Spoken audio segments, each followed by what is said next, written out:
Sí, ahí creo que está grabando. Sí, ahí está grabando. Ujú. Bueno, entonces vamos a retomar esta teórica de sistemas abiertos que empezamos la vez pasada. Vamos a repasar algunos aspectos importantes de la vez anterior para poder continuar ahora. Bueno, habíamos hablado y definido el volumen de control, ¿no? Que era específico para estos sistemas. Es decir, un volumen de control es un sistema por el cual hay una circulación de fluidos, ¿sí? En el sentido de que tenemos una masa de materia que entra a ese volumen de control y una masa de materia que sale. ¿Está bien? Y esto lo definíamos, esta entrada y salida, a través de los fluidos instantáneos de masa, o M punto, que los definimos la vez anterior. Y planteamos sobre este volumen de control los balances de masa y energía. En el balance de masa,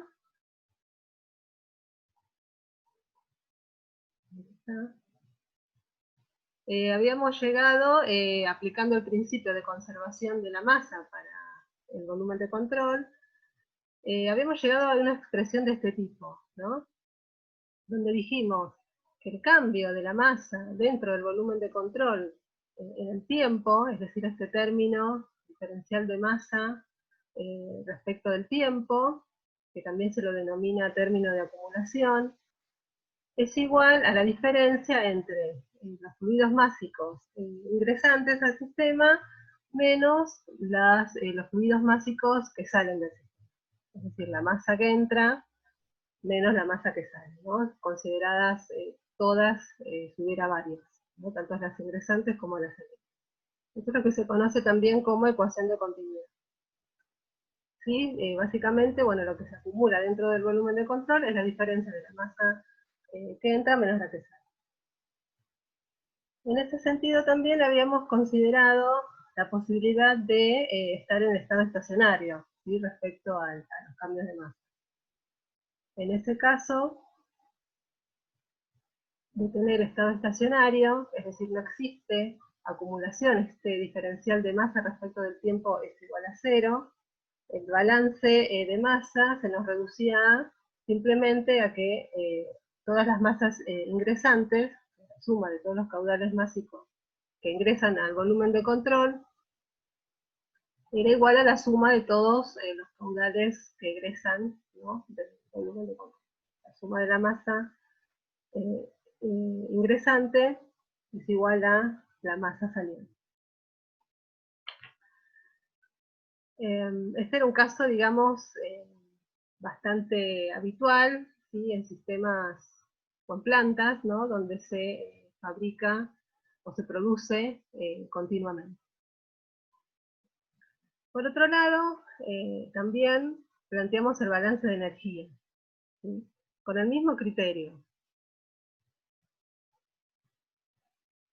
Habíamos visto que el hecho de que dentro del volumen de control uno puede considerar que la masa, si bien va pasando, ¿no?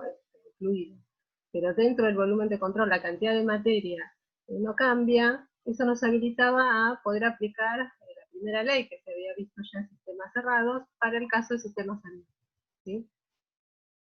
Pero la diferencia estaba en que la planteamos de esta manera, que el cambio de la energía total dentro del volumen de control era igual a los intercambios de calor y trabajo dentro, ¿sí? Del volumen de control.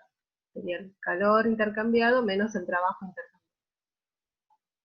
Cuando planteamos el balance de energía, nos quedó similar al balance de materia, que está acá en este recuadro, pero en términos energéticos, ¿no es cierto? Es decir, el cambio de la energía dentro del volumen de control respecto del tiempo iba a ser igual a los intercambios de calor menos los intercambios de trabajo a través del volumen de control, pero también teníamos que considerar la energía que acompañaba al fluido ingresante y considerar también la energía que sale por el hecho de que hay una cierta masa que está saliendo del fluido del volumen de control. Para tanto el caso de los fluidos que entran y los que salen, considerábamos el aporte de su energía interna, de su energía cinética y de su energía potencial. ¿sí? Entonces, en el balance de energía teníamos los intercambios a través de las fronteras del volumen de control de calor y trabajo, y además considerar la energía que acompaña al fluido que entra y la que acompaña al fluido que sale, ¿sí? La energía entrante menos la energía saliente. Entonces obtengo una expresión de este estilo, donde el término de la izquierda también se lo conoce como término de acumulación. ¿Sí? O sea, la energía acumulada no es otra cosa que la diferencia de energías que aporta el fluido entrante menos la que aporta el fluido saliente, además de considerar los posibles intercambios de calor y trabajo. En cuanto al trabajo en particular, habíamos hablado un poquito para distinguir tres aspectos.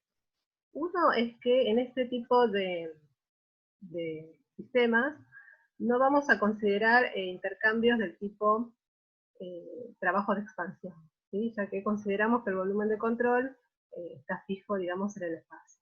Entonces, este tipo de trabajo no está interviniendo en el balance. Sin embargo, hay otros dos que sí, y son, digamos, más importantes, que es el trabajo de eje, el cual siempre tenía que ver con algún equipo o elemento dentro del volumen de control que me aporte energía al fluido o le extraiga energía al fluido, ¿sí? En ese sentido vimos tres ejemplitos. Vimos que podía existir dentro del volumen de control una turbina, como las que existen en las centrales hidroeléctricas, donde el fluido es extraído, ¿no? Se le saca parte de su energía por el hecho de accionar la turbina, ¿no? O sea, el fluido toma contacto con las paletas, ¿sí?, de la turbina, tiene esta configuración, hace mover las paletas, y esas paletas en movimiento hacen girar un eje, a su vez conectado con un generador eléctrico, por ejemplo, y por lo tanto la energía que acompaña al fluido es extraída para obtener otro tipo de energía, por ejemplo, energía eléctrica. Es decir, que a la salida de la turbina, el fluido tiene menos energía que cuando entró, ¿sí? Por eso el trabajo asociado a la turbina es positivo, ¿no? De acuerdo a la convención de signos que estamos usando. Eso era el caso de una turbina. En el caso de una bomba ocurre lo contrario. La bomba le entrega energía al fluido, por ejemplo, para impulsarlo o elevarlo hacia una zona distanciada de donde está la fuente, ¿no? Quiero hacer circular una cañería o cierto fluido y necesito impulsarlo con una bomba para el llenado de un tanque que está elevado, podría ser otro caso. Y en ese caso, el fluido está ganando energía gracias a la acción de la bomba, y por eso el trabajo por unidad de tiempo, es decir, esta potencia, trabajo punto de la bomba, va a ser negativa, ¿no? Va a tener un signo negativo. Y algo parecido pasaba si teníamos un compresor, ¿no? Pero en este caso el compresor trabaja con fluidos gaseosos, por ejemplo, aire, vapor de agua, y en ese caso también se le entrega energía al fluido y el trabajo asociado al compresor también va a ser negativo. Eso en cuanto a los posibles intercambios de trabajo desde el punto de vista de intercambio mecánico, ¿sí? A esos tres tipos de trabajo que estamos acá ejemplificando los llamamos trabajo de eje. Pero hay otro tipo de trabajo que también tenemos que considerar, y es el que vamos a ver hoy, que es el trabajo del fluido que está circulando. Esto es súper importante.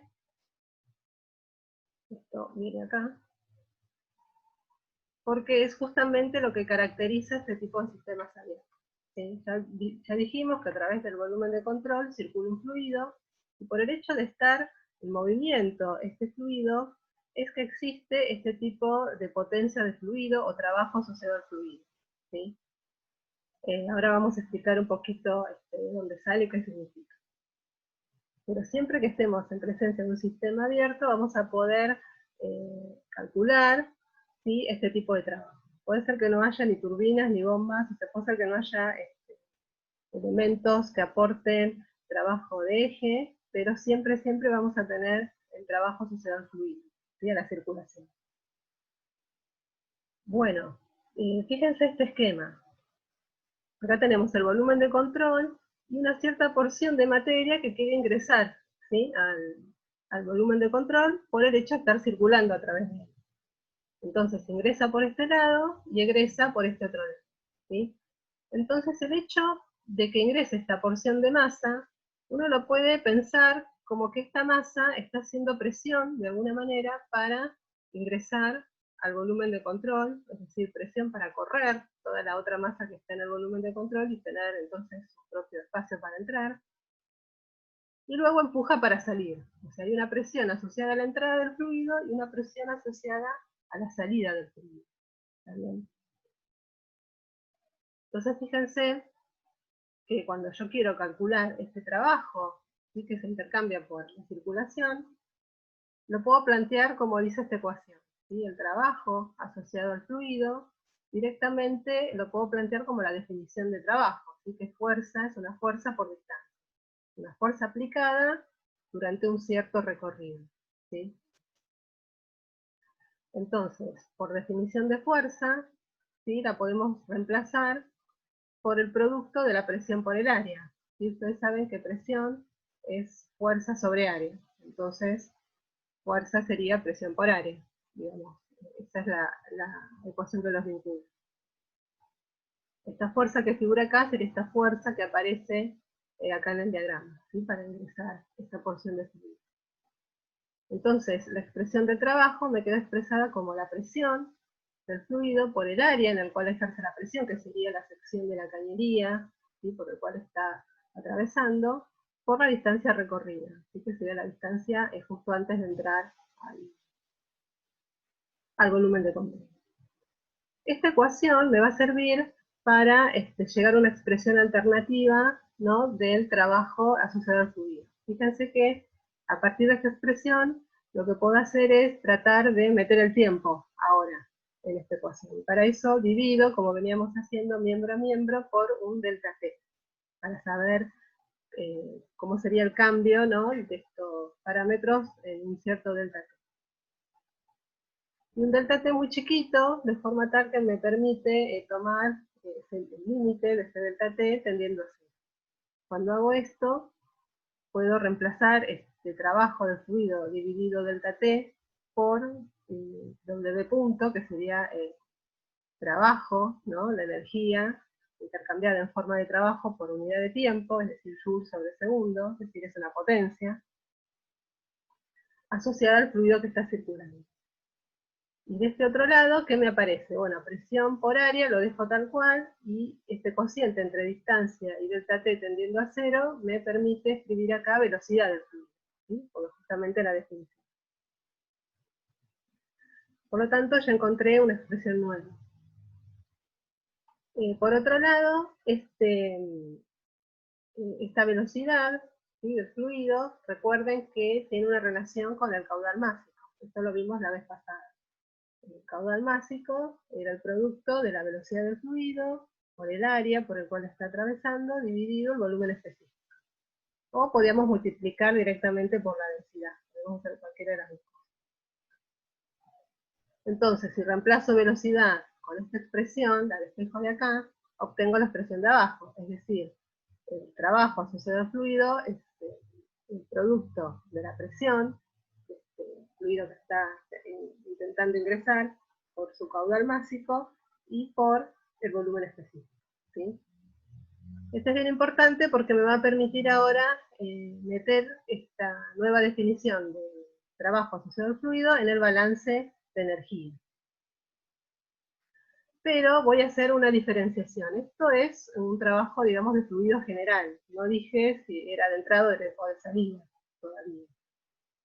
Entonces, para diferenciar eso, acá se los escribí de las dos maneras posibles. Una es el trabajo asociado al fluido que entra, ¿sí? Y como está entrando, es un trabajo que el volumen de control recibe, ¿sí? Por eso le puse el signo menos, que va a ser negativo, como el producto de la presión a la entrada, por el caudal másico a la entrada, y por el volumen específico si de este fluido a la entrada.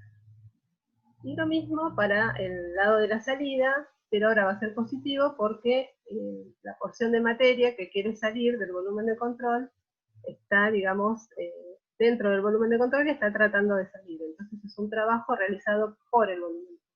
¿Sí? Entonces iría con signo positivo. Y de esta manera tengo dos expresiones para contabilizar los tipos de trabajo. Este omega punto, W punto, que está acá, sería el trabajo total que intercambia el volumen de control. Y como venimos explicando, ese trabajo total lo puedo considerar como la suma de tres aportes. Uno, el trabajo de eje de los equipos, como vimos recién, que pueden ser turbina, bomba, por ejemplo, o compresor. Más estos dos trabajos asociados a los fluidos que entran y al que salen. ¿Sí? Entonces, esta triple suma la voy a reemplazar en el balance de energía. Y donde decía omega W punto total, voy a poner esta suma. ¿Sí? Y es lo que aparece acá abajo. Acá iría esta suma, pero como este término está asociado a la entrada y este a la salida, lo voy a reunir junto con los otros términos energéticos que me agrupan todo lo que tiene que ver con la entrada y todo lo que tiene que ver con la salida. Acá están marcados en rojo. ¿Sí? Serían estos dos. M punto a la entrada, un número específico a la entrada, por la presión a la entrada. Pero fíjense que el caudal másico, tanto a la entrada como a la salida, es un factor común en todos estos tres términos. Ahora 4 porque agregué este 9. Entonces queda fuera. ¿Sí? Saco factor común este caudal másico a la entrada en este término y a la salida en este otro. Por lo tanto, una nueva expresión del balance de energía es este. El cambio de energía en función del tiempo va a ser igual al calor intercambiado menos el trabajo de eje. Este no es el trabajo total, es solo el de eje asociado a los equipos, más toda la energía que viene asociada al caudal entrante y ahora sumada el trabajo de circulación, que antes no estaba. Antes teníamos solo energía interna, cinética y potencial. Ahora le agregamos este otro tipo de energía que viene de la mano del trabajo, ¿sí? Que hace este caudal para ingresar al volumen de control. Y lo mismo para el lado de la salida. ¿Sí? Esta expresión es la que me va a permitir ahora reescribir el balance de energía.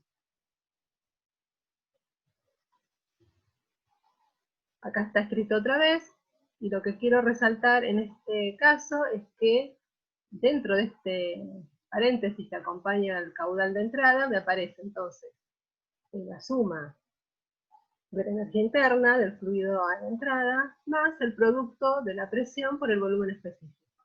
Si ustedes recuerdan de las series anteriores, esto no es otra cosa que la definición de entalpía. ¿Sí? Recuerden que la entalpía era energía interna más P por B. ¿Sí? Entonces, es esto mismo. ¿Sí? Energía interna más P por B. Todo en términos específicos, ¿no? Dividido por unidad de masa, o energías por unidad de masa. Por eso acá anoté entalpía específica. ¿Sí? Sería la H cursiva. Esta es la entalpía del fluido que ingresa. Y de este otro lado tengo la entalpía del fluido que sale. ¿Está bien? Entonces, otra forma alternativa de escribir el balance de energía sería la que está acá abajo, donde reemplacé todos estos dos términos por entalpía a la entrada y su correspondiente a la salida.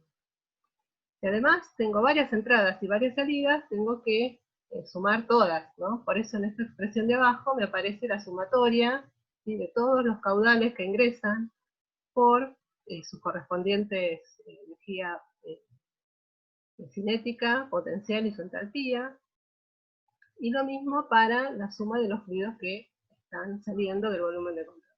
¿Sí? Y en lugar de trabajo a secas, obtengo de este lado el trabajo del eje. Entonces de esta manera puede desdoblar todas las formas de trabajo que me pueden aparecer en un sistema abierto, como trabajo de eje y trabajo asociado al fluido, pero reconvertido en términos de entalpía, ¿sí? Por todos estos emplazos y distribuciones que hicimos. Esto es bien importante que lo tengan claro y que lo recuerden, porque es también característico de este tipo de sistemas. ¿Sí? Vamos a contabilizar parte de la energía ingresante al sistema a través de su entalpía. Es decir, cuando ingresa, por ejemplo, un cierto caudal de agua, ese caudal de agua va a tener asociado una entalpía, ¿sí? Además de su energía cinética y su energía potente. Y lo mismo a la salida, ¿sí? O si es un vapor, o si es otro fluido gaseoso, cualquiera de ellos va a tener siempre asociado una entalpía por el hecho de estar circulando. ¿Bien? Es una forma de cuantificar la energía que acompaña ese fluido en términos de entalpía. Y este término de energía, de acuerdo a los equipos, puede ser que esté o puede ser que no, dependerá del caso. Pero estas entalpías de entrada y salida, estas las vamos a tener siempre por el simple hecho de que hay un fluido que circula. ¿Está bien? Eso no se lo tienen que olvidar. Bueno, entonces esta sería una expresión muy útil del balance de energía. Algunas consideraciones adicionales una vez que tenemos este balance. Una es que la energía total del volumen de control que aparece en este término de acumulación, en realidad es la suma de su energía interna, de su energía cinética y de su energía potencial, ¿sí? Esto es la materia que está dentro del volumen de control, no la que está, digamos, circulando, la que está entrando y saliendo. Puede ser que si el volumen de control está quieto, digamos, en un punto, en un lugar, y no se mueve, y tampoco está elevado respecto de un sistema de referencia, como puede ser el suelo, estos términos de energía cinética y potencial van a valer cero. Por lo tanto, la energía total va a ser directamente la energía interna, ¿sí? Dentro del volumen de control. Entonces, en este balance de energía, en ese caso, en vez de poner energía total del volumen de control, podría reemplazarlo por el cambio de energía interna dentro del volumen de control respecto del tiempo, ¿sí? Eso puede ser factible. Ahí ya me quedaría más parecido todavía a la primera ley que vimos para el caso del sistema cerrado, ¿sí? Porque aparece la energía interna. Bueno, estos términos de entalpía que aparecieron, o también la energía interna, ¿sí? Que estaba ya de antes, de acuerdo al fluido que esté circulando, la puedo obtener, esta información de entalpías y energía interna, de alguna tabla, ¿no? Adecuada para ese tipo de fluido. Por ejemplo, si es vapor, recurriré a las tablas de vapor, ¿no? Lo mismo si tengo tablas para el pero son datos que podemos llegar a obtener, ¿sí? Si conocemos las condiciones de estos fluidos. Muchas veces ocurre que la energía cinética y la potencial son bastante más chicas en relación a las entalpías, y por lo tanto se pueden despreciar, ¿sí? Del balance de energía, ¿no? Dentro de ese paréntesis que o directamente se pueden cancelar entre sí. Por ejemplo, si no hay cambios a la entrada y a la salida en cuanto a la altura, ¿no? del fluido que circula, la energía potencial a la entrada y a la salida sería la misma, y por lo tanto no habría un cambio de energía potencial. Y por lo tanto, este delta de energía potencial valdría cero. Bueno, y recuerda... Perdón, una pregunta. Sí. ¿Qué valor o qué porcentaje podríamos tener en cuenta para saber cuándo podría ser despreciable? Y por lo menos un orden menor que la entalpía, ¿sí? Un orden Bárbaro, menos, gracias. ya no es un aporte tan significativo.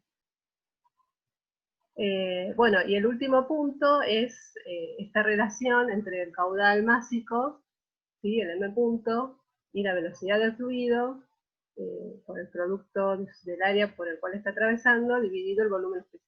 Esta relación es bien importante porque dependiendo de los datos que tengamos para resolver el balance, podemos calcular o bien la velocidad o bien el caudal másico, ¿sí? Nos pueden dar de dato el caudal másico y tener que calcular la velocidad, o al revés, tener el dato de velocidad y con las dimensiones de la cañería, ¿sí? El diámetro, por ejemplo, y conociendo las características del fluido, es decir, su volumen específico, podríamos calcular el caudal másico, ¿sí? Para saber el volumen específico nos tendrían que dar datos de temperatura, presión, ¿no? Como para ir a buscarlo a una tabla, por ejemplo. O si es un gas ideal, tratar de estimarlo, ¿sí? Como con las ecuaciones de los gases ideales, ¿sí? Que puede ocurrir. El fluido que circula puede asemejarse su comportamiento en ciertos casos a un gas ideal, que es el caso típico de cuando circula aire, ¿no? Pero tendremos que ver las condiciones de presión y temperatura para estar seguros. Bueno, nuevamente puede ocurrir que las condiciones de proceso sean tales que estemos ante una situación de estado estacionario, ¿sí? De la misma manera que había pasado en el balance de masa. En el caso del balance de energía, estar en estado estacionario implica que el cambio, ¿sí? De energía total dentro del volumen de control respecto del tiempo sea cero, ¿sí? O sea, no cambia la energía dentro del volumen de control. Lo mismo pasaría, ¿sí? Con los caudales de calor y de trabajo. Para cualquier punto, en cualquier momento que midamos dentro del volumen de control, valdrían lo mismo. ¿Está bien? Serían iguales. Y como dije recién, en particular, para esta situación de estado estacionario, este término de acumulación vale cero. Es decir, no hay energía que se esté acumulando. Toda la energía que entra es toda la energía que sale directamente. Esto no estaría sirviendo para el caso de inicio de funcionamiento de los equipos que vimos, ¿no? En el momento del arranque, como dice acá, y tampoco cuando se detiene, ¿no? Porque justamente están entrando en régimen, y ahí el término de acumulación no vale cero, ¿no? Hasta que entra en régimen y llega al estado estacionario, este término es distinto. Eso ocurre en el arranque de motores o la parada de motores. Pero bueno, una vez pasada esta situación, ya podemos alcanzar el estado estacionario y valdría cero el término de acumulación. En ese caso, el balance de energía queda como está acá abajo, ¿sí? Simplemente ponemos el cero de este lado. Y si reordenamos los términos del balance, los podemos agrupar como está acá abajo, ¿sí? Todo lo que es salida lo pusimos acá a la izquierda, más la potencia asociada al trabajo de eje, y del otro lado el calor intercambiado, más todo lo que tenga que ver con los fluidos que ingresan, ¿sí? Todas las energías que acompañan al fluido ingresantes o a los fluidos que ingresan. Eso es válido en una situación de estado estacionario en términos energéticos. Recordemos que habíamos visto, para esta misma situación de estado estacionario, pero para el balance de masa, que cuando teníamos la situación de estado estacionario, el balance de masa era directamente que la suma de los caudales que ingresan es igual a la suma de los caudales que ingresan. Entonces, esto quiere decir que la velocidad de salida de masa, los m puntos, tienen que equipararse con los m puntos de salida, ¿sí? En el caso del estado estacionario, y para el caso del balance de energía, la velocidad de salida de la energía es igual a la velocidad de entrada de la energía. ¿Está bien? O sea, estar en estado estacionario implica estas dos cosas, desde el punto de vista del balance de masa y del balance de energía. ¿Sí? En el estado estacionario, todo lo que entra en términos de masa tiene que ser igual a todo lo que sale, y lo mismo en términos energéticos. Pero además hay que recordar que en la parte de energía tenemos los términos de calor y trabajo de eje que se pueden intercambiar. ¿Sí? Y eso hay que meterlo en el balance. Por eso es un poquito más complicado el balance de energía en el estado estacionario que el balance de masa. Bueno, podemos simplificar todavía un poco más los balances, si en vez de tener una sumatoria ¿sí? De cosas que entran y salen, tenemos una única entrada y una única salida. En ese caso, el caudal de entrada va a ser igual al de salida, que a veces también se le llama 1 cuando es entrada y 2 cuando es salida, y por lo tanto podemos sacar los subíndices y denominarlo directamente m punto, porque va a ser siempre igual a la entrada y a la salida, ¿no? En ese caso, el balance de energía se simplifica también, porque yo no voy a tener sumatorias, sino que voy a tener directamente metido un único caudal, ¿sí? Y como hay un único caudal, en términos numéricos, o sea que vale lo mismo a la entrada y a la salida, los términos de entalpía, energía cinética y energía potencial los puedo agrupar, porque van a tener como factor común este m punto, ¿sí? Al hacer eso, me van a aparecer estas diferencias de entalpías, entradas menos salidas, lo mismo para la energía cinética y lo mismo para la energía potencial. Fíjense que el cero me quedó de este lado, ¿sí? Entonces, si yo hago un pasaje de términos, todo esto que acompaña a m punto para el lado de la izquierda, le tengo que invertir el signo, ¿sí? Porque estoy pasando de términos. Entonces, reescrito este balance, en el caso del estado estacionario, me queda como acá esta anteúltima línea. Así que la diferencia de los caudales de vapor, perdón, de calor, menos la cantidad de energía que acompaña a los equipos, va a ser igual a el m punto por ahora las diferencias de entalpía a la salida menos la entrada, y lo mismo para energía cinética y potencial.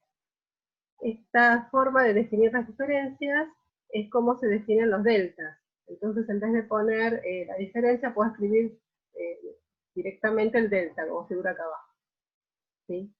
Entonces, el balance de energía se simplifica, digamos, en cuanto a la escritura, y me queda de esta manera, ¿sí?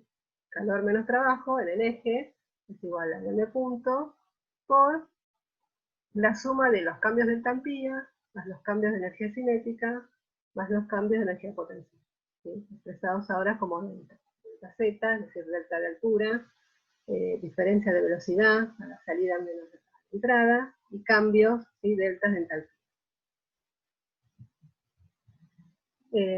No cambié nada del balance, lo único que hice fue escribirlo de maneras alternativas, ¿sí?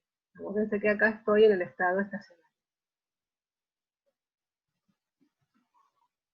Bueno, acá está el mismo balance, ¿sí? Que les mostré recién, pero escrito ahora en términos de energía cinética y energía potencial. Ustedes tienen que recordar, bueno, cómo se define, ¿no? La energía cinética y la energía potencial para luego hacer los reemplazos. Los que les anoté acá abajo es que este delta H es el que vamos a estar abocados a calcular, ¿sí? Y dependiendo del tipo de fluido, vamos a ver distintas formas de calcular. Por ejemplo, si es un gas ideal, recuerden que el delta H de un gas ideal se puede calcular como el producto, ¿sí? De su ICP, ¿sí? Su capacidad calorífica a presión constante, por el cambio de temperatura delta T que sufre, ¿sí? Ese gas entre la entrada y la salida, ¿sí? del volumen de control. O sea que estas ecuaciones que ya conocemos, por ejemplo, para gas ideal, son herramientas útiles para poder resolver el balance de energía. No es que no las usamos nunca más, sino que acá las podemos usar perfectamente. Si no es un gas ideal y es otro tipo de fluido, bueno, tendré que ver cómo me las arreglo para averiguar estos cambios de entalpía, ¿sí? Si es un vapor, por ejemplo, podré usar las tablas para saber las características de ese vapor a la entrada y a la salida, de acuerdo a los datos que tenga, ¿sí? Y si es aire, por ejemplo, bueno, lo puedo tratar como un gas ideal. Y si es un aire húmedo, bueno, ahí se me complica un poco más, tendré que considerar esa mezcla, ¿sí? Y si es agua, si es una fase condensada, por ejemplo un líquido, bueno, ahora justamente vamos a ver una forma de calcular ese delta. ¿Alguna pregunta hasta acá, chicos? No, por ahora no. ¿Me van siguiendo? No, bueno, listo. Entonces, vamos a algunos ejemplos concretos, ¿sí? Para que vean cómo se pueden calcular cada uno de estos términos de energía y las correspondientes potencias. Vamos al caso de la bomba. Supónganse que dentro del volumen de control tengo que considerar la presencia de una bomba.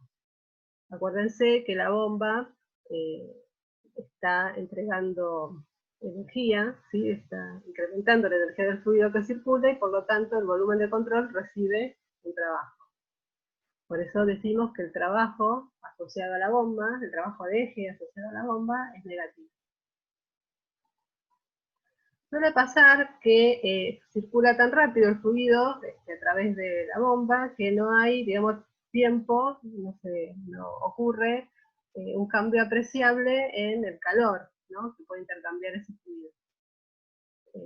Por lo tanto, o es cero, o es directamente muy chico esa cantidad de energía en forma de calor respecto al trabajo, ¿sí? Ejercido por la bomba. ¿Está bien?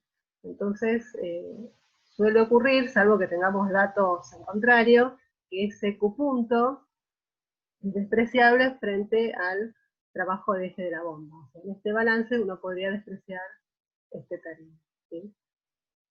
Y también suele pasar que las energías potenciales y cinéticas o no cambian o son muy chicas, ¿sí? Y en ese caso, estos términos también nos podrían despreciar. Por lo tanto, el balance para la bomba me queda reducido a esto, a que la potencia de la bomba cambiada de signo, es decir, el módulo, acuérdense que es negativa, por lo tanto, el negativo de algo negativo va a quedar positivo. Acá lo escribí como módulo. Va a ser igual directamente al caudal másico por el cambio de entalpía, ¿sí? Porque estos términos los desprecié. Acá está escrito de vuelta, ¿no? Desplegado el delta. Es el caudal másico por la entalpía del fluido que sale de la bomba menos la entalpía del fluido que entra a la bomba. En general, el caso más cotidiano que ustedes pueden llegar a conocer es el caso de las bombas para impulsar agua, ¿no es cierto? Eso posiblemente lo hayan visto.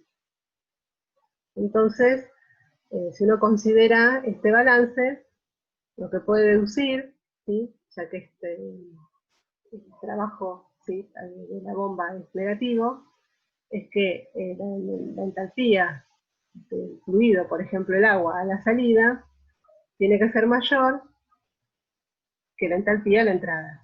¿Sí? Esto me da la pauta de que el fluido cuando sale de la bomba tiene más energía de que cuando entró a la bomba. ¿Sí? Por eso el H es mayor a la salida que a la entrada. Porque justamente es el efecto de la bomba, ¿no? De entregar energía al fluido. Y aquí, para el caso particular de fases condensadas, o por ejemplo líquidos, tenemos esta siguiente cuestión, ¿no? Que vale para el caso de líquidos, ¿no? Que pasan a través de la bomba. Siempre que uno pueda considerar que la bomba trabaja a temperatura constante, ¿sí? O sea, no hay cambios apreciables en la temperatura del fluido cuando atraviesa la bomba, por esto que hablábamos recién. En general circula tan rápido que no hay tiempo de intercambiar calor y por lo tanto la temperatura está en el tiempo. Si esto es así, si la temperatura no cambia, la energía interna de ese fluido que está circulando va a ser el mismo aproximadamente a la salida y a la entrada. ¿Sí? Su energía interna no va a cambiar. ¿Sí? Es un líquido a temperatura constante. Esto para el caso del agua, si ustedes toman los datos de líquidos o enfriados en las tablas, van a ver que por más que bajen en temperatura o suban, entalpía, perdón, la energía interna es prácticamente la misma. Está bien. Y por otro lado, el volumen específico de este líquido, como es incompresible, también se va a mantener constante. ¿Sí? Esto por más que la temperatura cambie, no va a cambiar gran cosa el volumen específico del líquido, por el hecho de que es incompresible. ¿Está bien? Pero entonces, para el caso particular de líquidos, si la temperatura es constante, podemos considerar que no hay cambios en su energía interna, y por ser incompresible, también podemos considerar que su volumen específico también es constante, a la entrada y a la salida. Todo eso hace que cuando yo plantee el delta H, fíjense que acá lo volví a escribir, pero con su definición original, ¿no? Como la suma de energía interna más P por B, ¿sí? Para la salida y para la entrada. Cuando yo tomo esta expresión y considero las características de un líquido, de un fluido en fase condensada, me van a desaparecer de este delta, ¿no? Porque el número es igual, la energía interna a la salida y a la entrada. ¿Sí? O sea, numéricamente son iguales, entonces se me cancela. Y como dijimos que los volúmenes específicos no van a cambiar, los saco como factor común, que es lo que figura acá a la derecha. El delta H va a ser igual al volumen específico del fluido por su cambio de presión, ¿sí? Porque las presiones sí van a ser diferentes a la entrada y a la salida, porque es justamente el objetivo de poner la bomba, ¿no? Aumentar la presión a la salida respecto a de la entrada. Bueno, esta expresión es bastante cómoda cuando quiero resolver el balance de energía, para el caso de la bomba, y tengo problemas en encontrar valores de H, por ejemplo, en las tablas, ¿sí? En las tablas de líquido subenfriado, que sería el caso, por ejemplo, de agua, a temperatura ambiente, no tengo tanto dato en las tablas. Entonces me conviene recurrir a esta expresión.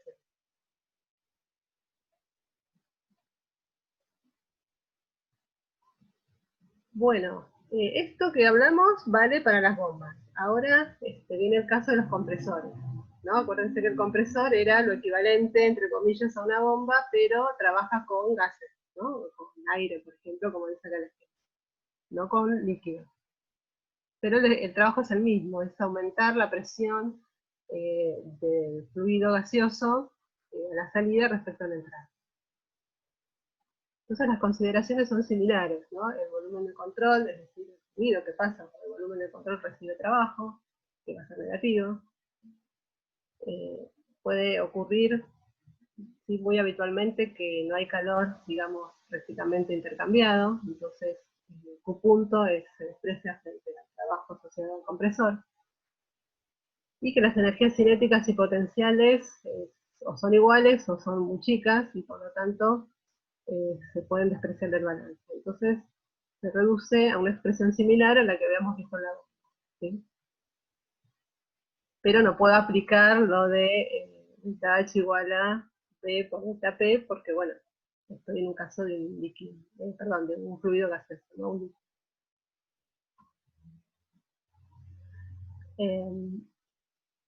Y llego a la misma conclusión, que la entalpía de este fluido a la salida va a ser mayor que la entalpía a la entrada, ¿sí? Es justamente de lo que se encarga el compresor. Bueno, y para terminar tenemos la turbina, ¿sí? La turbina es caso opuesto, ¿sí? Le saca, digamos, trabajo al fluido. Por lo tanto, el volumen de control, que sería el fluido que está circulando, entrega trabajo a los alrededores, y por lo tanto ese trabajo va a ser positivo, ¿sí? Siempre este trabajo va a ser bastante más grande que el calor que puede ser intercambiar, salvo que se indique lo contrario. Por lo tanto, lo puedo sacar del balance. Lo mismo para delta de energía cinética y potencial. En el caso de la energía potencial, salvo que esté en el caso de la central hidroeléctrica y haya una caída, digamos, del agua, ¿sí? O sea, un cambio de altura importante, valdría también cero, o muy cercano a cero. Entonces el balance de masa, el balance de energía, perdón, me queda reducido a esto. Menos el trabajo de eje asociado a la turbina va a ser igual al caudal másico por el delta H del fluido que atraviesa la turbina. Puede ser agua, acá puede ser agua, puede ser vapor, puede ser tanto gaseoso como líquido. Entonces, la conclusión que llego es que la entalpía del fluido a la salida va a ser menor que a la entrada, ¿sí? Que es el caso opuesto a lo que vimos para bomba y compresor, porque justamente el fluido cede parte de su energía para activar la turbina, ¿no es cierto? Para hacer girar las paletas y demás.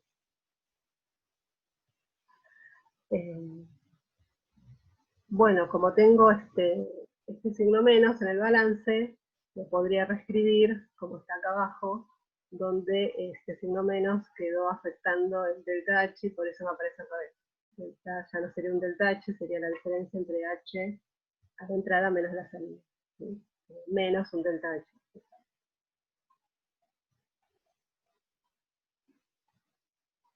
Bueno, esta presentación, esta parte de la clase termina acá. Yo preparé otra que no llegué a subir al campus porque hoy tuve un día así medio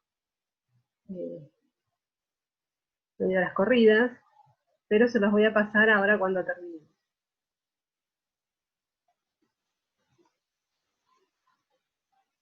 En esta parte lo que les quiero mostrar es un mini resumen de lo que deberían recordar de este tema. ¿Sí? Si ustedes tienen esto presente en mente, ya tienen el 80% del tema ya, bajo control, y algunos ejemplos numéricos particulares como para que practiquen, ¿no? O para mostrarle una resolución. Son bastante parecidos a las series de problemas, pero no son iguales, así que les viene bien ver esto como para después hacer solos algunos de los problemas de la serie. ¿Sí? Después, más tarde, van a ver más problemas de la serie, pero nos llegamos a ver todos, así que parte los tendrán que hacer por su cuenta. Bueno, vimos para sistemas abiertos la definición de volumen de control, ¿sí? Esto uno lo puede definir de la manera que más le convenga, de forma tal de que le resulte práctico resolver el balance. ¿Sí? Vimos el balance general de materia, ¿sí? Como el cambio, ¿sí? De materia respecto al tiempo, igual a la diferencia entre los caudales de entrada menos los caudales de salida, esta es la forma general del balance de materia.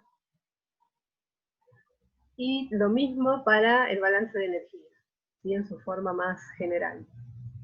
Acuérdense que el trabajo en el eje, ¿sí? O sea, el trabajo que puede intercambiar el volumen de control, en esta expresión está ya desdoblado. ¿Sí? Acá previamente había un trabajo total intercambiado, pero se acuerdan que los desdoblamos en dos. Uno era el trabajo de eje, relacionado con los elementos que podrían estar presentes en el volumen de control, como turbinas, bombas, etc. Y por otro lado, el trabajo que siempre está presente en este tipo de sistemas, que es el trabajo de circulación o de fluido.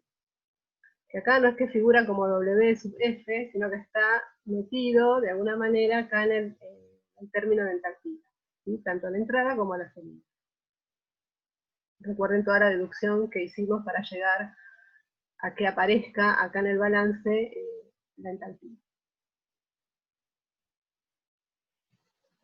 Bueno, y si además planteamos la condición de estado estacionario, que es la que vamos a usar en todos los problemas que se van a ver, llegamos a expresiones más simplificadas del balance, ¿sí? De masa, por ejemplo, ¿no? Todo lo que entra es igual a todo lo que sale en términos de caudales básicos. Y para el balance de energía, la diferencia entre el Q punto menos el trabajo de eje que pueda estar asociado al volumen de control, es igual a toda la energía que acompaña a los fluidos de entrada, perdón, de salida, menos la energía que acompaña a los fluidos de entrada. ¿Sí? En cuanto a energía, me refiero a la suma de su entalpía, más la energía cinética, más la energía potencial. Esta sumatoria, digamos, estas diferencias de sumas, tienen que ver con las energías que van de la mano de la circulación, ¿cierto? Y estos otros tienen que ver con elementos que puedan estar o no formando parte del volumen de control. ¿Sí? Si además existe solo una entrada y una salida, ¿sí? Estas sumatorias ya no tienen sentido, y entonces se me reducen bastante más los balances, ¿sí? Voy a hablar de un único caudal de entrada y salida, y el balance de energía lo puedo reemplazar por esta expresión, ¿no? Donde aparece el caudal másico por el cambio de energía en entalpía, más el cambio de energía cinética, más el cambio de energía potencial. Bueno, básicamente estas son las ecuaciones que vamos a manejar, sobre todo las de estado estacionario. Y entonces acá lo que les muestro es algunos ejemplos, ¿no? Numéricos. Ustedes nos van a ir ayudando, a ver si se van acordando cómo resolver. Bueno, vamos a empezar con un problemita que tiene que ver con una bomba, ¿no? Fíjense que acá hay un caso típico de la bomba que succiona agua para llenar un tanque, ¿sí? Entonces, el problema nos pide calcular la potencia requerida por una bomba para impulsar agua hacia un tanque elevado a 20 metros. El caudal de agua es 12 kilogramos sobre segundo, está a presión atmosférica y a 25 grados, ¿sí? Este caudal de agua que viene. La velocidad de entrada es de 2.5 metros sobre segundo. La presión a la salida, es decir, acá arriba cuando está ya llegando al tanque, es de 1.5 bar. Y la temperatura también a la salida es 25 grados Celsius y la velocidad es 10 metros sobre segundo. Y vamos a suponer que estamos trabajando en condiciones de estado estacionario, ¿sí? Entonces, bueno, lo primero que tenemos que hacer es reunir toda la información en algún esquema, ¿no? Nos viene bastante bien. Y acá en el esquema dibujé o marqué el volumen de control, ¿sí? Que me conviene. Como quiero averiguar la potencia de la bomba, obviamente la bomba tiene que estar metida. Y voy a tomar el volumen de control hasta el punto de descarga, ¿sí? Que sería 20 metros elevado desde el suelo según el enunciado. Entonces, fíjense, una vez definido esto, voy a ir anotando todos los datos que me da el problema, a la salida y a la entrada, ¿sí? El nivel a la entrada, es decir, el Z, sería 0, voy a tomar ese punto como referencia, ¿sí?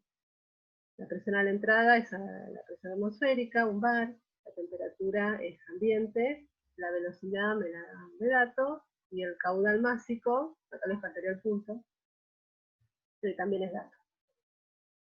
Y a la salida, bueno, ¿qué datos tengo?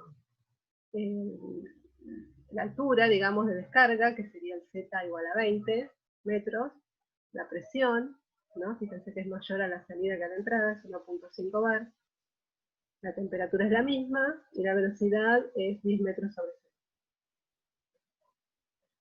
segundo. Bueno, no dice nada sobre si hay algún calor intercambiado, pero con lo que comentamos hace un ratito, podemos suponer que va a ser muy chico respecto a la potencia de la bomba, que es lo que vamos a averiguar en este problema, ¿sí? Entonces la incógnita que me queda del problema es simplemente la potencia, ¿no? El 9 punto asociado a la bomba, el abajo de eje de la bomba, ¿sí? Bueno, entonces una vez ordenados los números, los datos que tengo, bueno, empiezo a plantear los balances. El primero es el balance de masa, ¿no? Empecemos con el de masa.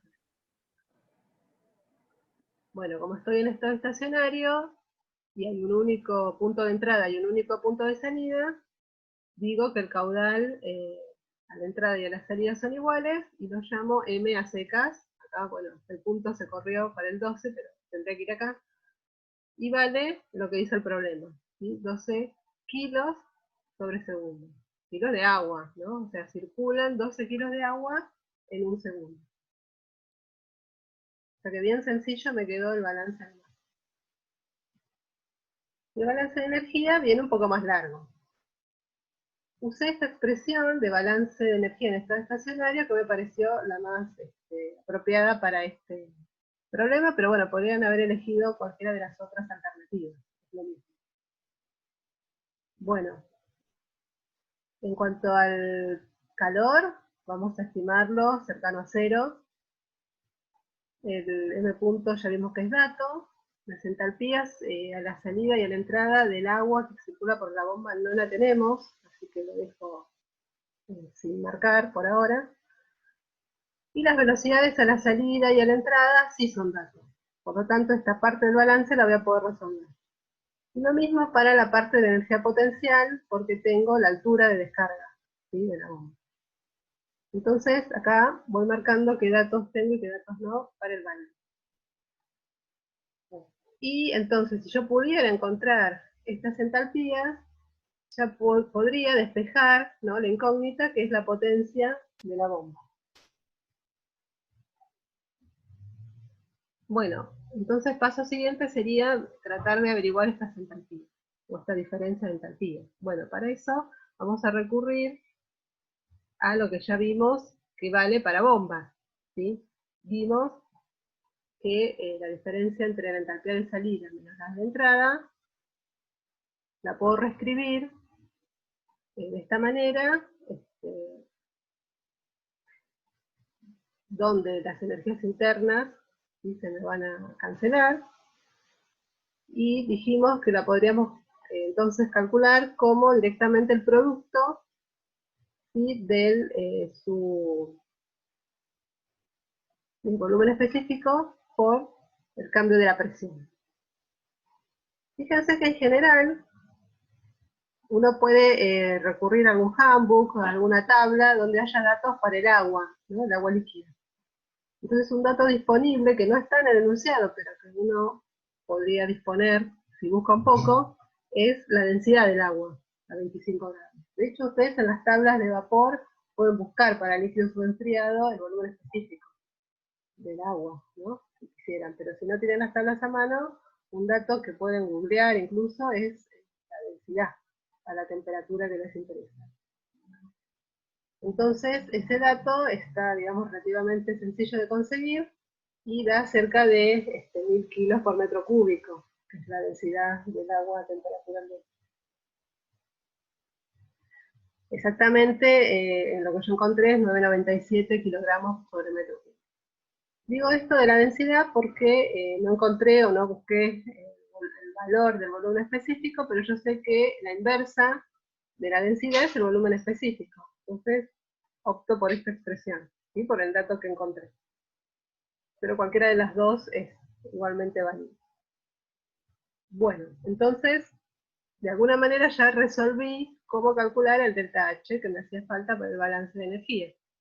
Porque el delta de presión lo tengo de dato, acuérdense que entra a un bar y sale a 1,5, y la densidad la encontré en tabla. Bueno, cuando reemplazo toda la información, el balance me queda de esta manera, ¿sí? Acá pongo el 0 para el calor intercambiado, acá está el M punto, acá está la diferencia de las presiones, ¿sí?, porque acuérdense que este primer término venía de la mano de la entalpía, ¿no?, del cambio de entalpía. Entonces lo reemplacé por el cambio de las presiones, pero acuérdense que el dato que me daban estaba en bar, ¿sí? Y para no tener problemas con las unidades, me conviene escribirlo en pascales. Pero entre bar y pascal hay un factor, ¿no?, de conversión que es 10 a la quinta. Un bar es 10 a la quinta pascales aproximadamente. No podría redondearlo así. Entonces tengo que agregar este factor. Y divido por la densidad expresada en kilos por metro cúbico. Si uso esas unidades, no voy a tener problemas. Eso hay que controlar siempre. Para el lado de la energía cinética, bueno, reemplacé por los datos, ¿no? Con las unidades estoy bien porque me queda metros sobre segundo al cuadrado. Y lo mismo para la energía potencial, ¿no? El valor de G es conocido, se asume conocido, se puede redondear a 10 metros sobre segundo cuadrado, ¿no?, el valor de G de la gravedad. Y esta es la diferencia de los z, ¿no?, a la salida 20 y a la entrada 0 metros. Bueno, cuando uno hace las cuentas, fíjense que el primer término me queda en joule sobre kilo, ¿no?, si uso estas unidades, y los otros dos términos en metros cuadrados sobre segundo cuadrado. Pero ya dijimos que esta unidad es equivalente a joule sobre kilo, o sea que estamos sumando bien, y no estamos mezclando unidades diferentes, sino que estamos sumando lo mismo. Bueno, cuando sumo esto me queda todo en joule sobre kilo, ya me conviene expresarlo en joule sobre kilo, y cuando multiplico por el caudal, me queda los kilos que se me van, se me simplifican y me queda todo entonces en joule sobre segundo. Esta potencia de la bomba está en joule sobre segundo, que es watts. Por eso cuando hago la cuenta, llego a este valor de 3.713 watts. ¿Sí? Esto no es trabajo ni potencia de la bomba, esto es watts. No tiene el punto. Bueno, fíjense que del otro lado me quedó la potencia de la bomba negativa, no cambiada de signo. O sea que lo que yo calculo cuando planteo el balance de masa así tal cual, es el módulo de la potencia de la bomba. ¿Sí? Si ustedes siempre trabajan con esta expresión del balance de energía, el resultado les debería dar con el signo correcto, ¿sí? Ya sea la potencia de la bomba, o la potencia del compresor, o la de la turbina. ¿Sí? Si no metieron la pata, digamos, en ningún signo, ya cuando despejan la potencia, les tiene que dar el signo como corresponde. ¿Sí? Entonces, si menos es la potencia de la bomba me da positivo, la potencia de la bomba es negativa, ¿sí? Que es como debe ser. Entonces el resultado para este problema es que la potencia de la bomba es menos 3.713 watts. El trabajo asociado al trabajo de eje de la bomba es menos 3.713 watts. ¿Sí?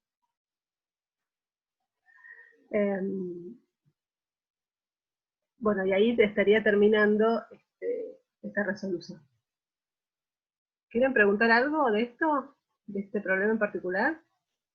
¿Quieren que repita algo que les haya quedado medio difuso? Para mí se entendió perfecto. Me fueron siguiendo. Bien. Bueno. Aquí estamos. Pregunten, no hay problema, no, pregunten lo que quieran.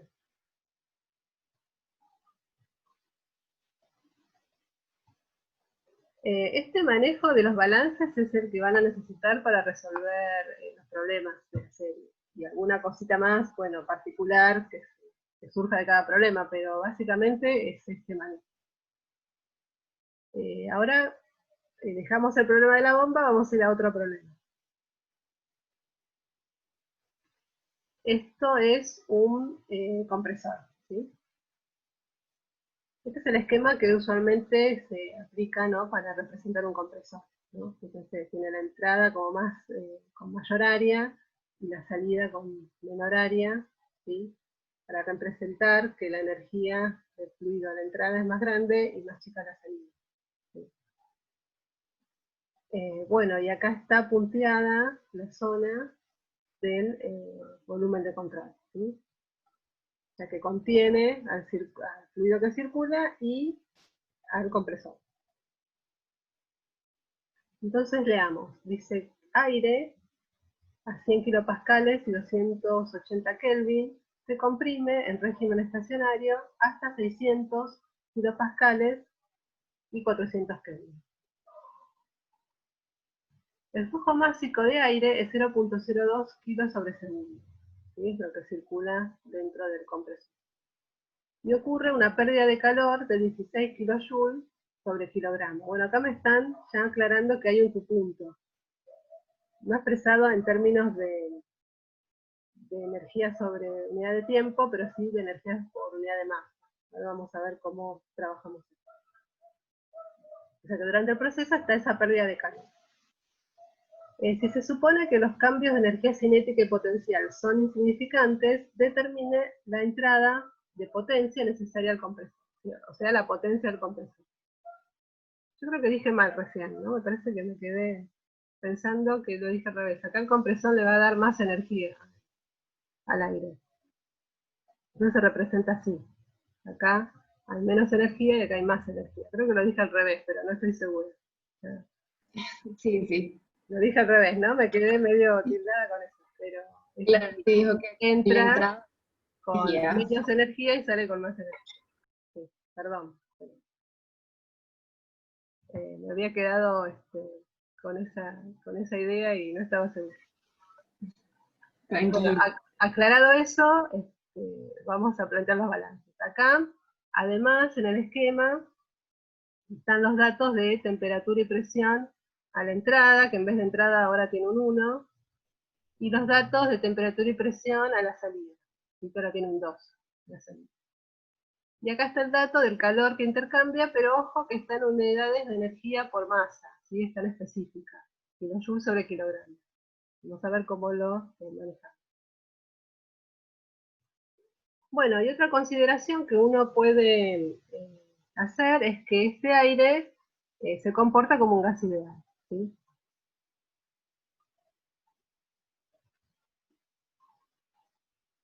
Bueno, en cuanto al balance de masa,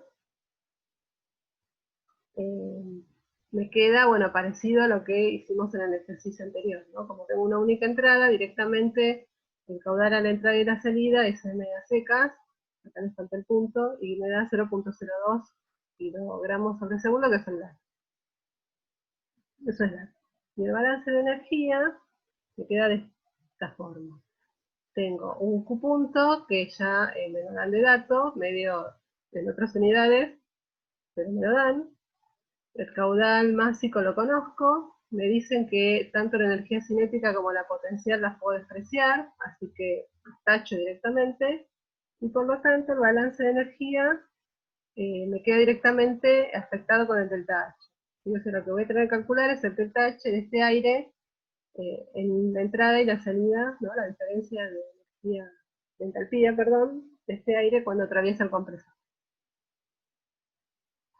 Bueno, por ser un gas ideal, uno podría recurrir, como vimos hace un rato, o como les dije hace un rato, a las ecuaciones de gases ideales, ¿sí? Entonces, el delta H para este aire lo puedo calcular como su Cp por el delta T, ¿sí? Por el cambio de temperatura. Y entonces, en el balance, lo único que me queda para calcular o despejar es la potencia del compresor, ¿sí? Bueno, ¿a alguien se le ocurre cómo hacer este cálculo? Porque el delta T ya lo tengo, ¿no? Las temperaturas entrada y salida son datos. Pero ¿cómo hago con el Cp? ¿Alguna idea con el Cp del aire?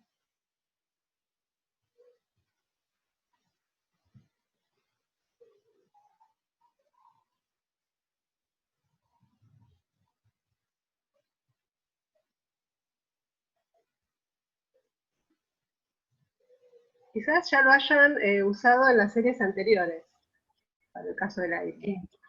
Como estamos diciendo que lo podemos considerar gas ideal, ¿no? Sí, por las temperaturas y presiones se puede decir que es un gas ideal. De un lado es alta temperatura, si bien la presión es alta, pero la temperatura es alta también, y en el otro lado es baja la presión y baja la temperatura. Está bien la aproximación. Bueno, entonces el Cp, ¿cómo sería para el aire? Si es un gas ideal.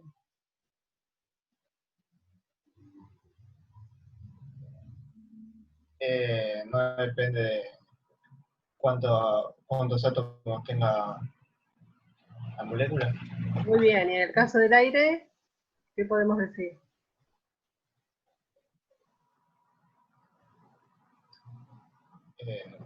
Porque está por oxígeno, nitrógeno, todos diatómicos. Muy bien, o sea, la mayor parte de los componentes del aire son diatómicos. Bien, entonces, el Cp 5 para un medios, gas ¿no era? es 7 7. medios. 7 medios. 7. 7 medios. Para un gas diatómico ideal es 7 medios de R, ¿no? De la constante de los gases. Entonces, es lo que usé acá. 7 medios de R por la diferencia de temperaturas sería el delta H. Bueno, como R usé este 8.314 joules sobre Kelvin mol, y la diferencia de temperaturas no tengo de datos y encima está en Kelvin, así que listo, ya lo puedo calcular. Acá hay que tener cuidado con una cosa. este cálculo me da en un valor de delta H de Joule sobre mol, ¿no? 3.492 Joule sobre mol, pero por mol no me sirve para el balance, porque acuérdense que este caudal está en kilos sobre segundo. Por lo tanto, este delta H tiene que estar en Joule sobre kilo, ¿sí? Entonces tengo que pasar de Joule sobre mol a Joule sobre kilo, y para eso uso el dato del peso molecular del aire, que es un promedio, ¿no?, entre los componentes principales, y uso que es 29 gramos sobre mol, ¿sí? Bueno, esto sería 29 por 10 a la menos 3 kilos, ¿no?, si lo quiero expresar en kilos. Entonces pongo el peso molecular acá abajo, y me aparece entonces la unidad que yo quiero, Joule sobre kilo. ¿Está bien? Me daría 120.409 joules sobre kilo. Bueno, entonces este dato ahora calculado del delta H es lo que puedo poner, ¿no?, en el balance de energía, que es lo único que me falta, ¿no? Fíjense que me había quedado así. Y voy a tener que hacer un arreglito en la parte de calor, ¿no? Porque el dato que me da el problema es Joule sobre kilo, ¿sí? Y acuérdense que de este lado yo estoy sumando potencias, o estoy combinando potencias. Y potencia es Joule sobre segundo. O sea, este trabajo está en Joule sobre segundo, o sea, lo tengo que expresar en Joule sobre segundo. Lo podría expresar en Joule sobre kilo, pero en este caso lo quiero expresar en Joule sobre segundo. Bueno, ¿cómo hago para pasar este calor de Joule sobre kilo a Joule sobre segundo? Bueno, lo único que tengo que hacer es multiplicarlo por el caudal máximo, ¿sí? Entonces, por eso, en este paréntesis en verde, multipliqué m punto por el dato del calor intercambiado específico, ¿sí? Entonces, fíjense que se me van los kilos y me queda Joule por segundo. Es decir, paso a expresar la cantidad de calor perdida por unidad de masa por expresarlo en forma de cantidad de calor por unidad de tiempo. Y está bien porque lo afecté por el caudal. Bueno, con eso se arreglaría entonces el punto. Y del otro lado puse, bueno, los datos que fui averiguando, ¿no? El delta H está acá, 120.409, y acá el caudal máximo que ya lo teníamos hecho. Bueno, y operando y calculando llego a este valor, ¿no? Y como les dije antes, el signo de la potencia del compresor se me va a arreglar solo. Hice bien las cosas, y en este caso me da menos 2088 watts.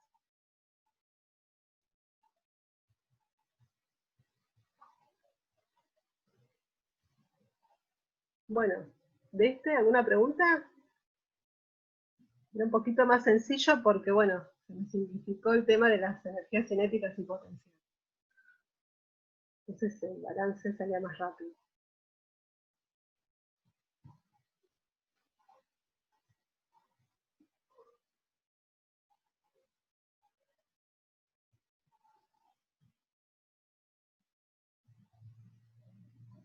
Bueno, veamos uno más y ya terminamos. El que viene es un poco más complejo porque, bueno, en este caso el problema trata de una turbina por la cual circula vapor de agua, ¿no? O sea, es un vapor de agua y por lo tanto eso complejiza un poco el tema. Sin embargo, el tratamiento de los balances es igual. No sé si se dieron cuenta, pero en definitiva uno termina tratando de calcular las entalpías, según el caso. Sí, en los dos anteriores, ¿no? Igual. Claro, dependiendo del fluido que me toque en el problema, voy a tener que buscar alguna estrategia para averiguar la entalpía. En este caso, del último problema, que es vapor de agua, vamos a hacer las tablas, ¿sí? Claro, sí. Bueno, leamos. Dice, la salida de potencia de una turbina de vapor adiabática. Adiabática ya me está dando la idea de que no hay un calor intercambiable, ¿sí? Voy a poder considerarse. Bueno, la potencia de la turbina es 5 megawatts, así que la potencia ya me la dan. Mientras que las condiciones de entrada y salida de vapor, de agua, son como se indican en la figura, ¿no? Acá ahora vemos los detalles. Suponga que, bueno, acá me quedó mal, no es bomba, es turbina. Hay que corregir. La turbina trabaja en estado estacionario y determine el trabajo hecho por unidad de masa de vapor de agua que fluye por la turbina. Y calcula el flujo máximo de vapor. Bueno, entonces, si reúno la información, voy a ver que tengo acá el esquema de la turbina, fíjense que es contrario al esquema del compresor que vimos hace un ratito. Y están resumidos los datos a la entrada y a la salida de este vapor de agua. Me dice que está elevado la entrada a 10 metros, entra con una presión de 2 megapascales, la temperatura es de 400 grados Celsius. Y me da la velocidad también, 50 metros sobre segundo. La potencia de la turbina en este caso es dato, a diferencia de los anteriores que era lo que tenía que averiguar. Y cuando sale este vapor, sale elevado a 6 metros, un poquito más abajo. La presión baja es 0.15 megapascales y la temperatura es 200 grados Celsius. Y la velocidad, bueno, 180 metros sobre segundo. Como dice el enunciado, esto opera en estado estacionario y el calor cero porque es adiabática, o sea, no tiene intercambio de calor. No pierde ni gana calor a través de la superficie, de la frontera del volumen de control. Bueno, entonces empecemos a plantear el balance.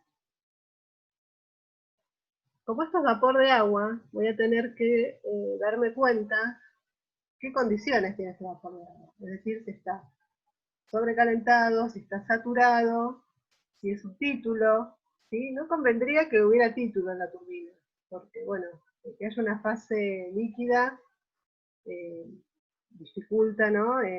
No conviene, digamos, que esté. Pero bueno, a principio no sé cómo está ese vapor. Tendría yo que ver en cada caso, entrada y salida, en qué estado está, ¿cierto? Bueno, para eso voy a usar los datos del problema. Fíjense que me dice que está a 400 grados Celsius a la entrada, ¿no? Acá, arriba, y que está a una presión de 2 megapascales. Y yo lo marqué en el esquema como sobrecalentado, ¿no? O sea, lejos o fuera de la campana, ¿sí? De 2 pasos. Y uno diría, bueno, ¿cómo supe esto? Bueno, mi estrategia para saber si está sobrecalentado es, por ejemplo, fijarme cómo sería la condición del saturado, ¿sí? A 2 megapascales. Entonces, si uno va a ver la condición del saturado a 2 megapascales, se va a encontrar que debería estar a una temperatura bastante más baja, ¿sí? De hecho, acá se ve en el dibujo mismo. Entonces, que esté más caliente, a mayor temperatura, implica que está alejado, sí, de la curva. Entonces, esta dupla de presión-temperatura, este par presión-temperatura, me dice que está en el estado sobrecalentado. Porque si estuviera saturado, o sea, sobre la curva, la temperatura para esta presión sería otra. Eso lo tengo que ver en la tabla. Sería, creo, 120,2, algo así, según la tabla. Sí, puede ser. A ver, yo tengo una tabla acá para una presión de 20 megapascales, que son... Ah, no, más, claro, a ver. 20 bar. 212,4.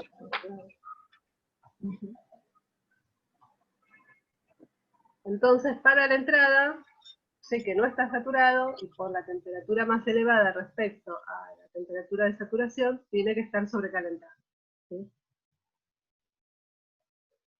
Y lo mismo me va a pasar a la salida. En este caso particular, puede ser que otro problema esté saturado, podría ser que esté dentro de la campana, lo cual no sería muy conveniente. Pero en este caso particular del problema, a la salida estoy con una presión de 0,15 megapascales, es decir, 1.5 bar, y la temperatura 200 grados Celsius. Si yo vuelvo a la tabla de vapor para la condición saturada, para esta presión tendría que tener una temperatura de, ya les digo, 111 grados Celsius, ¿no? Y estoy a 200 según el problema. Por lo tanto, estoy alejado de la campana, estoy en esta zona. Y fíjense que a la salida, el volumen específico, ¿sí?, de este vapor es menor respecto al de la entrada. A la entrada es mayor, perdón, a la entrada es mayor y a la salida es menor, ¿sí?, porque se corre hacia la derecha, ¿sí? Eso está bien porque cuando este vapor atraviesa la turbina se expande, ¿sí?, porque justamente cede parte de su energía para activar las aletas de la turbina.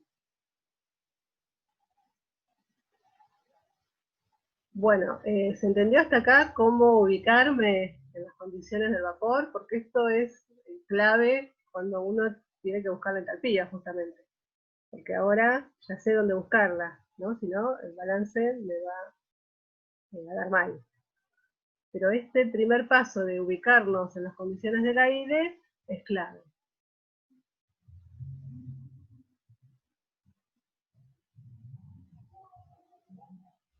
Bueno, una vez que averigüé esto, ahora sí planteo el balance.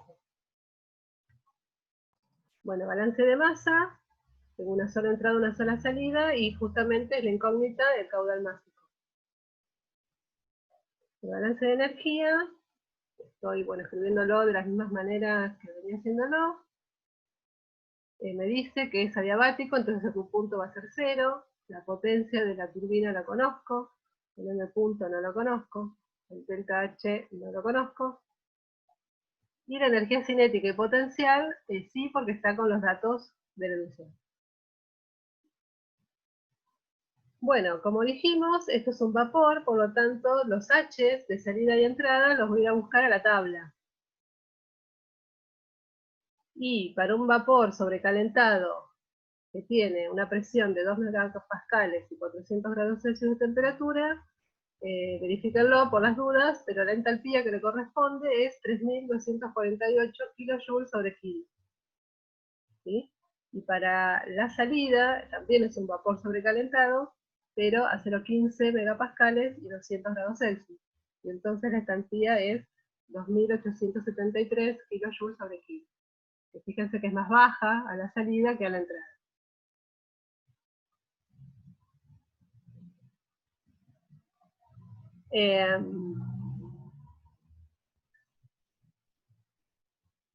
Acá lo que hice fue reemplazar por los valores. Ojo acá, porque la tabla me da valores en kilojoule, ¿sí? Y acuérdense que en el balance o pongo todo en kilojoule o todo en joule. Yo opté por poner todo en joule, porque estos otros términos están en joule, no en kilojoule, ¿sí? Entonces si acá ponen directamente lo de la tabla, va a estar mal, ¿sí? Tienen que ponerlo en joule para poder sumar todos los términos. ¿La velocidad de dónde la sacaste? ¿La decía como dato? Sí. Fíjate que está acá, velocidad en la salida, velocidad en la entrada. Ah, sí, está bien. No estaba en el texto, pero estaba en el dibujo.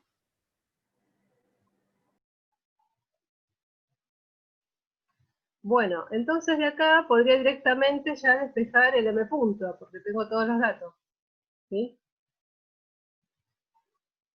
Sin embargo, si ustedes recuerdan el enunciado, me pide que calcule el trabajo de la turbina por unidad de masa. ¿Sí? A ver, vuelvo un cachito para atrás, perdón. Dice, determina el trabajo hecho por unidad de masa del vapor de agua, que fluye por la turbina. O sea, no es exactamente el trabajo punto, porque acuérdense que esa potencia está en joules sobre segundo, y me pide joule por kilo el problema. Entonces una forma es pasar dividiendo el caudal másico para la izquierda, ¿sí? Como está acá.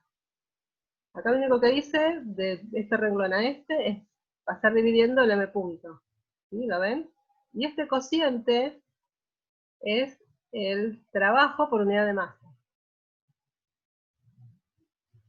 Eso es porque el problema lo pide así, digamos. Si no, directamente podría despejar M punto de acá y listo. Pero cuando no conozco M punto y tampoco conozco la potencia, una salida rápida del balance es expresarlo en W chica, digamos, ¿no? En el trabajo específico de esta turbina. ¿Sí? O sea, si no tengo estos datos de numerador y denominador, y tengo todo el resto, bueno, una salida es expresar la potencia, entre comillas, de la turbina, pero en vez de expresarla como potencia en sí misma, la expreso como trabajo por unidad de masa. ¿Sí? No sé si me sigue la idea. Sí, sí, se entiende.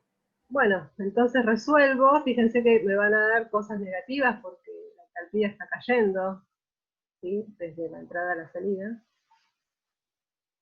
Y lo mismo la energía potencial. Cuando hago la cuenta, me da que este trabajo por unidad de masa es 360.090 joules por kilo. O sea, se me arreglan las unidades. Y si quiero el M punto, bueno, lo puedo despejar de acá, o como les dije antes, lo puedo sacar directamente de este balance. ¿Sí? Eso lo podrían haber hecho de cualquiera de las dos formas. Pero bueno, siguiendo lo que pide el problema, yo lo hice así. Entonces, como la potencia de la turbina es dato, ¿sí? Fíjense que está en megawatts, ¿no? El dato, así que lo tuve que aceptar por 10 a la sexta joules por segundo.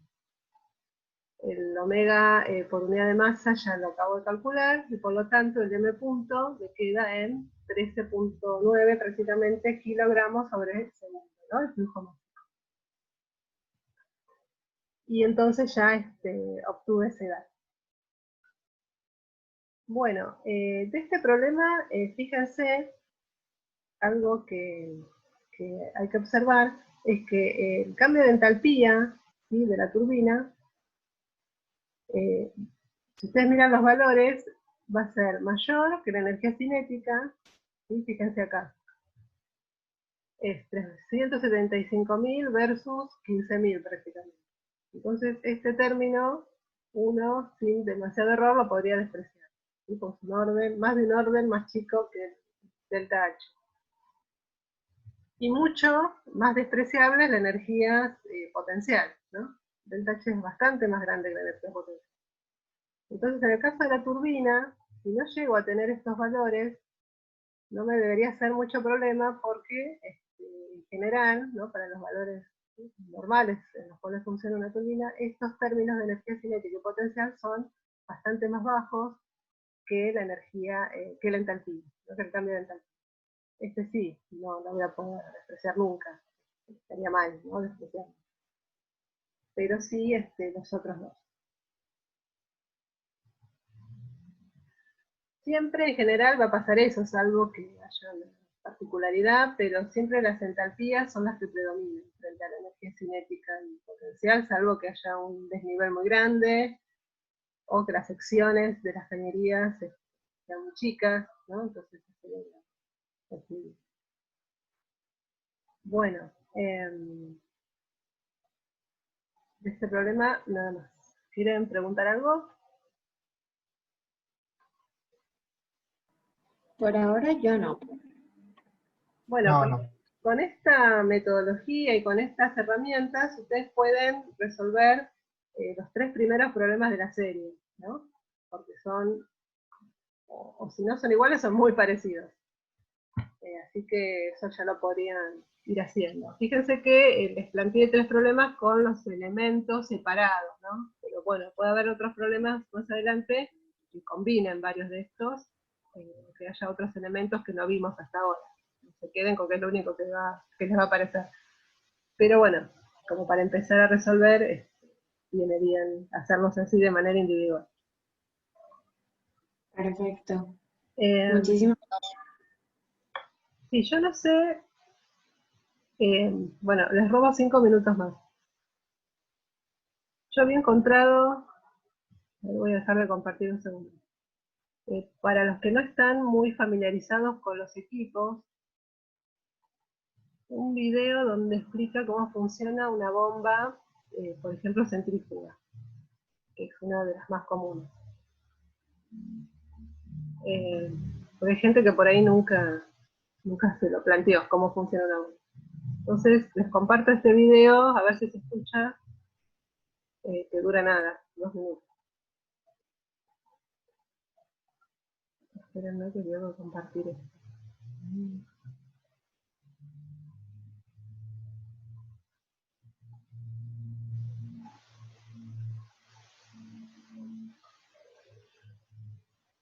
¿Por qué no me aparece? Creo que no lo encuentro.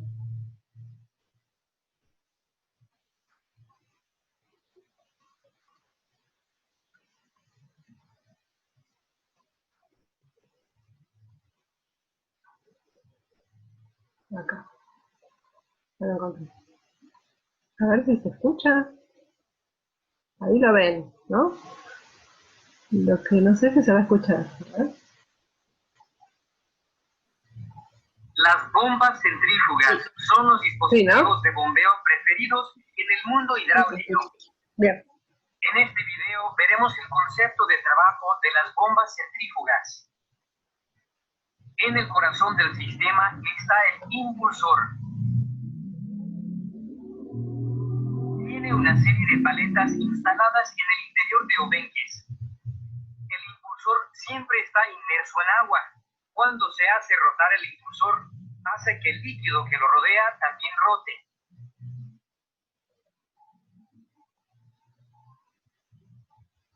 Esto imparte fuerza centrífuga a partículas de agua, y el agua se mueve rápidamente hacia afuera. Como la energía mecánica rotacional es transferida al fluido, a la descarga del impulsor, tanto la presión como la energía cinética del agua se elevará. En el lado de succión, el agua se está siendo desplazada, así que la presión negativa será inducida en el ojo. Dicha baja presión ayuda a succionar una corriente de agua fresca de nuevo en el sistema.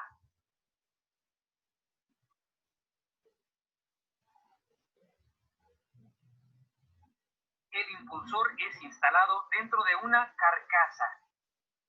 Así, el agua que se mueve hacia afuera será recolectada dentro de él y se moverá en la misma dirección de rotación del impulsor para descargar la boquilla.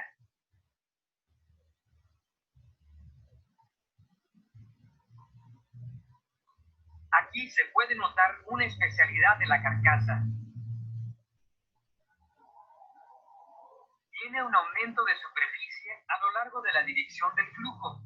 Dicha área creciente ayudará en el alojamiento de la corriente de agua que acaba de ser agregada y también ayudará a reducir la velocidad del flujo de salida. La reducción de velocidad del flujo resultará en un aumento de la presión estática, la cual es requerida para superar la resistencia del sistema de bombeo.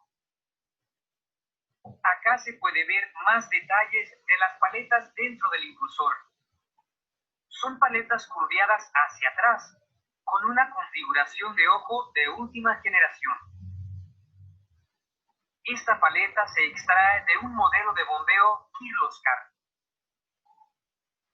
Si la presión del lado de succión del impulsor baja por debajo de la presión de vapor del agua, un fenómeno peligroso puede ocurrir. El agua empezará a hervir formando burbujas de vapor y dañará el material impulsor a través del tiempo. Este fenómeno es conocido como cavitación. Mientras más cabeza de succión, menos debe ser la presión del lado de succión para levantar el agua. Este hecho le pone un límite a la máxima cabeza de succión que la bomba puede tener. La selección cuidadosa de la bomba es requerida para evitar el problema de la cavitación. El tipo de impulsor actual está encerrado. Impulsores semiabiertos y abiertos también son usados dependiendo de la aplicación. Si el fluido de trabajo es de naturaleza grumosa, es preferible usar un impulsor de tipo abierto, pero son un poco menos eficientes. El diseño mecánico de las bombas centrífugas es siempre un reto.